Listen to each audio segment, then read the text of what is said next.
Court में जाए, सीधे अमेंडमेंट बिल को कैंसिल करा दें, पूरा बोर्ड ही खत्म कराएं भारत के अंदर से। क्यों? क्योंकि उसने जो गलती किया ना उसे बीजेपी सुधार रही है, सुधार रही है। हाँ, क्या कहेंगे? तो पता है वक्फ बोर्ड होना ही नहीं चाहिए कि पहली बात तो वक्फ से ना तो किसी का क्यों नहीं होना चाहिए वक्फ बोर्ड? वक्फ से किसी का भी फायदा नहीं हुआ आज तक। फिर क्या पता यूपी में, दिल्ली में पता नहीं कितनी ऐसी जमीन है जो वक्फ के नाम पर किसी और ने हड़प रखी और कह रखा है वक्फ के नाम पर। कांग्रेस की तो उम्मीद ही छोड़ दो। कांग्रेस तो ये तो इस बात की जो जड़ है वो कांग्रेस है। कांग्रेस ही इसने अल्पसंख्यकों के अधिकार के लिए वक्फ बोर्ड बना दिया। क्या दिक्कत है बीजेपी वालों को? हमें सुने। मैं बताता हूं अल्पसंख्यक भारत में खाली मुसलमान हैं, यहूदी नहीं है, पाप में वक्फ बोर्ड है ही नहीं। इस्लाम के अंदर में आप देखोगे दीन अहमद है, दीन अगर वो बिल गलत होता तो क्यों करते? मुसलमानों में एक ग्रुप नहीं है, मुसलमानों में 85 ग्रुप है। एक ग्रुप ऐसा है जो उनके साथ लगा हुआ है, लेकिन अकल आएगी, देर से आएगी लेकिन अकल आएगी उनको। जो बीजेपी के साथ है उसमें अकल नहीं है, कांग्रेस के साथ है अकल है, बिल्कुल आएगी अकल। क्या नाम होगा सर? पंडित नरेश मिश्रा। वक्फ बोर्ड अमेंडमेंट बिल जो पास हुआ है, जो अब विपक्षी कह रहे हैं कि हम सुप्रीम कोर्ट में जाएंगे और इसके खिलाफ केस लड़ेंगे। कौन सा अमेंडमेंट बिल के पास खिलाफ लड़ेंगे? अरे कोर्ट में जाए, सीधे अमेंडमेंट बिल को कैंसिल करा दें, पूरा बोर्ड ही खत्म कराएं भारत के अंदर से। क्यों खत्म करा दें? मुसलमानों की वो उनके दीन का मामला है, क्यों हस्तक्षेप करना है? खाली मुसलमान इस देश में रहते हैं, हाँ, हिंदू नहीं है, बौद्ध नहीं है, जैन नहीं है, हाँ, पारसी नहीं है, हाँ, यहूदी नहीं है। तुम लोग भी अपना बोर्ड बनाओ। कहाँ बना सकते हैं? संविधान में तो ऐसा रूल ही नहीं है बोर्ड बना सकते हो, कोई धर्म बना सकते हो। संविधान में कहीं लिखा गया है कि आप अपने धर्म का समय कोई बोर्ड बना लीजिए। सरकार से मांग तो कर सकते हो ना। अरे जब संविधान में लिखा नहीं, सरकार कहाँ हंस देगी यार? कैसी बात करते हो आप लोग? संविधान में कहीं लिखा है? पहले संविधान चेंज नहीं होता हुआ आया है। वो कांग्रेस टाइम में मेजोरिटी में जो था उसने संविधान में लिख दिया, बस धारा 40 में लिख दिया है, बात खत्म। अब कोई माई का लाल उसे नया संविधान में नहीं ला सकता। अगर ऐसा होता, कांग्रेस को मुसलमानों से प्रेम कांग्रेस लगातार क्यों कहती है कि बीजेपी पार्टी संविधान को बदलना चाहती है? वो सही कह रही है, क्योंकि उसने जो गलती किया ना उसे बीजेपी सुधार रही है, सुधार रही है। हाँ। क्या कहेंगे वक्फ बोर्ड अमेंडमेंट बिल पे? पहली बात तो पता है वक्फ बोर्ड होना ही नहीं चाहिए कि पहली बात तो वक्फ से ना तो किसी का क्यों नहीं होना चाहिए वक्फ बोर्ड? वक्फ से किसी का भी फायदा नहीं हुआ आज तक।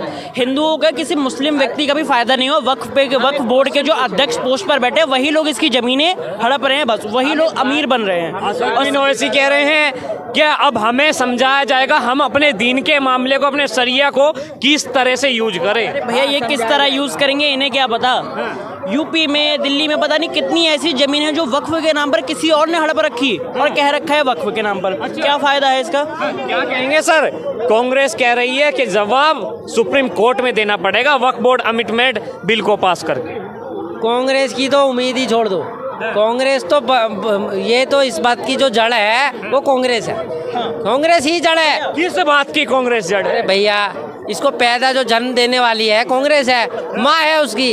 वक्फ बोर्ड बना ही कांग्रेस के राज्य में है, कांग्रेस के राज्य में बना है ना। अगर कांग्रेस ने अल्पसंख्यकों के अधिकार के लिए वक्फ बोर्ड बना दिया, क्या दिक्कत है बीजेपी वालों को? हमें सुने। मैं बताता हूं अल्पसंख्यक भारत में खाली मुसलमान हैं, यहूदी नहीं है, पारसी नहीं है, जैन नहीं है, अल्पसंख्यक। उनके लिए कौन सा कानून बनाया? तो दो अधिकार बीजेपी वाले क्या कर रहे हैं? बीजेपी वाले कौन सा अधिकार?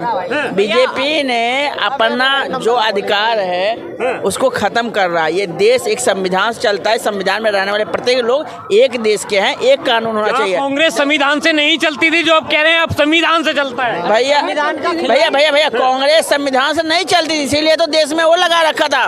भूल गए? इंदिरा गांधी साहब में स्ट्राइक लगा दी, पूरा देश इमरजेंसी की बात कर रहे हैं। हाँ, इमरजेंसी 2 महीने लिए बंद कर दिया। संविधान उस समय कहाँ गया था बताइए हमें? उसके बाद जो साधुओं का हत्या कराया यही कांग्रेस ने। कहा था उस समय संविधान को छेड़छाड़ करने वाले कांग्रेस ही हैं। इसी वजह से आज हमारे देश में आर्टिकल 30 ABC के अंतर्गत में हम सनातन का स्कूल नहीं खोल सकते। और बताइए, कोई गुरुकुल है जिस देश में गुरुकुल 2 लाख से अधिक हुआ करते थे, आज मात्र 2000 4000 सीमित हो गए। तुम्हारी सरकार है जो लगातार कहते हैं बीजेपी जो है सनातनियों की सरकार, तो क्यों नहीं खोल रहे गुरुकुल? सरकार, देश से सरकार नहीं चलता, देश संविधान से चलता है और संविधान को संशोधन करने के लिए बहुमत होना चाहिए, जो कांग्रेस हमारे बीजेपी में बहुमत नहीं है। बीजेपी के पास तो अब भी बहुमत नहीं था। वक्फ बोर्ड अमेंडमेंट बिल कैसे पास कर दिया? और सहयोग से अगर अब बिल पास करना है तो जो हमारे सांसद है वो सांसदों को वोटिंग से पास होता है। कौन से सांसद कितना वोटिंग डाले, कौन किस पक्ष में। बीजेपी वाले बड़े चतुर हैं, जब पूर्ण बहुमत थी तब पास नहीं किया, जब नायडू और अन्य दल साथ में आ गए, नीतीश बाबू साथ में आ गए, तब पास किया कि ठीक रहा, सहयोगी दल पे फूट जाए, बीजेपी पे ना फूटे। नहीं, बीजेपी कभी भी देश के खिलाफ नहीं जाती है। अगर उसे जरूरत पड़ता है तो देश के हित में रह के काम कर रही है बीजेपी के खिलाफ नहीं है। बीजेपी के रहते हुए इस देश के अंदर महिलाओं को जो तलाक होता था ना औरतों का इस्लाम में, उसे रोका, बीजेपी ने रोका है। जो गरीबों को अन्न दान करता बीजेपी के द्वार में होता, जो डिवोर्स होता है महिलाओं का। क्या रोका? 3 तलाक पे सरकार ने रोका। तलाक ने क्या रोका, मुझे ये बताओ। 3 तलाक का कोई मसला नहीं है, समझ में आया ना। ये सिर्फ हुकूमत ने लड्डू लिया है और उसको फोड़ा और खुद ही खा लिया है। कोई पहले 3 तलाक होता था तो महिलाओं को कोई कुछ नहीं मिलता था, वैसे छोड़ देते। आज 3 तलाक कोई करता है तो 1/2 हो जाता है। अब बीजेपी सरकार जो है वो कुछ दे रही है, सुप्रीम कोर्ट में केस लड़ सकती है, ये फायदा है। पहले नहीं लड़ सकती थी। पहले नहीं लड़ती थी। अरे यार कहाँ रह रहे हो? चलिए आप दिखाएं। आपको बाबूजी पता है, आप वक्फ का आपको पता है? हम दिल्ली में 123 प्रॉपर्टी दिल्ली के अंदर है। 123 प्रॉपर्टी। सुनो पहले, कई हजार प्रॉपर्टी है वक्फ बोर्ड की, सिर्फ 160 प्रॉपर्टी है जो चिन्हित करी है बीजेपी ने, और उनको लेना है। जैसे एयरपोर्ट ले लिया, रेलवे ले लिया, इस तरीके से उन प्रॉपर्टियों को भी लेके हजम करके अडानी जैसों के पेट में। विरोध में फेवर में हो? मैं इससे कोई मतलब नहीं, बात का जवाब दे रहा हूँ आपके।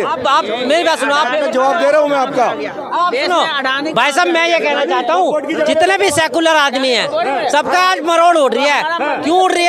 लोकसभा में परसों पास हो गया, कल राज्यसभा में पास हो गया। भाई साहब अब मरोड़ बन गया, क्योंकि बन गया कानून और संविधान को मानने वालों। भाई मैं आपको कह रहा हूँ कि संवैधानिक तौर पर ये जो कानून बना है, उमंग के तौर पे जो बना है, ये फायदेमंद है।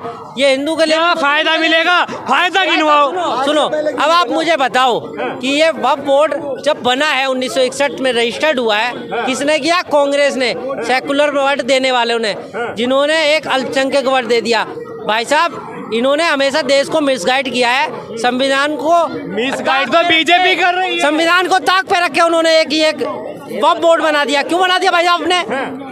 और आज उस पे कानून बना रहे हैं। सुनो मेरी बात, आज ये ऐसा वक्फ बोर्ड है जो लैंड माफिया के तौर पे काम करता था, लैंड माफिया के तौर पे काम करता था वक्फ बोर्ड। अगर वक्फ बोर्ड का मुसलमानों ने अपनी प्रॉपर्टी को अपनी कौम के नाम कर दिया, तुम्हें क्या परेशानी है? और कांग्रेस की हुकूमत में क्यों नहीं हुआ? कांग्रेस की हुकूमत में क्यों नहीं हुआ? वक्फ बोर्ड ने गरीब मुसलमानों को क्या क्या दिया, मेरे को ये बता दीजिए। मुसलमानों को कुछ नहीं दिया, सिर्फ प्रॉपर्टी को सेव कर रखा है और कोई नहीं है। किराया प्रॉपर्टी सेव करने से क्या मुसलमान एक ऊपर बढ़ जाएगा या मुसलमानों को शिक्षा मिल जाएगी? किराए आते हैं, उनके किराए खाते हैं। गरीब औरतों के लिए, गरीब मुसलमानों के लिए, उनके लिए प्रॉपर्टी को नाम कर रखा। आज गरीब प्रॉपर्टी को मत ले लो। चलो चावड़ी बाजार में मैं तुम्हें हिंदुओं के घर दिखाऊं जिसमें वक्फ बोर्ड लिखा हुआ है, पत्थर लगे हुए हैं और वक्फ बोर्ड का प्रॉपर्टी है। वो क्यों करी हिंदुओं ने नाम वक्फ बोर्ड का? हिंदुओं ने यार, चलो यार, चलो चावड़ी बाजार, चलो मेरे सामने, मैं दिखाऊंगा, नहीं तो गर्दन कटा दूंगा। मैं दिखाऊंगा आपको, नहीं तो गर्दन कटा। मेरी बात सुनो हिंदुओं के मकान। भाई साहब संसद भवन इनकी सुन लो। मुझसे एक मिनट, मुझसे उसने कहा कि भाई साहब आपको उर्दू आती है? मैंने क्या आती है, क्या लगा जरा ये पढ़ना। मैंने भाई साहब आपके बड़ों ने ये प्रॉपर्टी वक्फ कर दी है, आप इसको बेच नहीं सकते। आप इसको खाओ, कमाओ, किराए पे चलाओ, कुछ भी करो, लेकिन आप इसको बेच नहीं सकते। चलो चावड़ी बाजार में, मैं तुम्हें इतने बड़े पत्थर लगे हुए कहा कि बेच नहीं सकते। अगर वक्त जमीन वो की जाती तो क्या फैमिली वालों को पता नहीं होता? नहीं, बिल्कुल पता होता है, लेकिन बेच नहीं सकता वो उसको।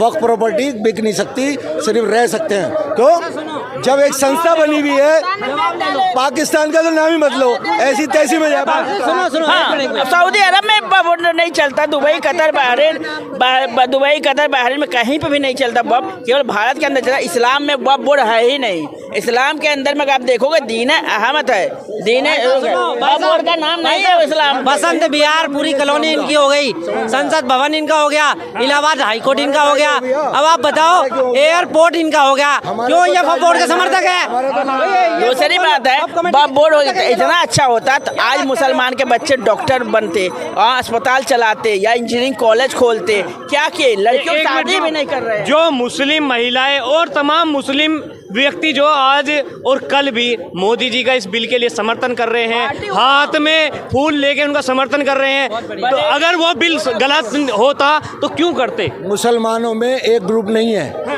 मुसलमानों में 85 ग्रुप है। एक ग्रुप ऐसा है जो उनके साथ लगा हुआ है, लेकिन अकल आएगी, देर से आएगी लेकिन अकल आएगी उनको। अच्छा, जो बीजेपी के साथ है उसमें अकल नहीं है, कांग्रेस के साथ है अकल है। बिल्कुल आएगी, अकल आएगी उनको, जिनको नहीं है उनको नहीं है। अभी तक ये कहते हैं कोई मुसलमान बीजेपी के साथ नहीं है, अब साथ है तो उनमें अकल नहीं है। सिर्फ अकल कितने हैं 10, 20, 25। अगर बीजेपी की सरकार वहाँ बैठी हुई है संसद भवन में, उसमें एक भी मुसलमान है बताओ? जो बिल पास हुआ है उसके अंदर कोई मुसलमान था? कोई भी नहीं था। सिर्फ शाहनवाज और ये सब हैं, ये सब दामाद हैं, ये तो बोलेंगे ही नहीं। ये दामाद हैं, शेख मुख्तार अब्बास नकवी, शाहनवाज हुसैन और जितने भी, ये सब दामाद हैं, ये नहीं बोलेंगे, ये तो खामोश रहेंगे बिल्कुल ही। भाई साहब, आप मुझे एक बात बताओ कि वक्फ का समर्थन कर रहे हैं ये, मगर हम उसका यह क्या वक्फ जो अमेंडमेंट हो रही है, आप उसको पहले अच्छी तरह पढ़िए। अब मैं आपको एक बात कहना चाहता हूँ, अमेंडमेंट के अंदर ये है कि जो वक्फ अगर किसी प्रॉपर्टी है, 20,000 मुसलमानों की प्रॉपर्टी पे उन्होंने दावा कर रखे, जो कि वो केस लड़ना चाहते हैं, मगर वक्फ के अंदर जो भी कोई प्रॉपर्टी आपस में डिस्प्यूटेड होती है, उसका केस भी वक्फ के अंदर ही लड़ा जाता है। क्यों भाई?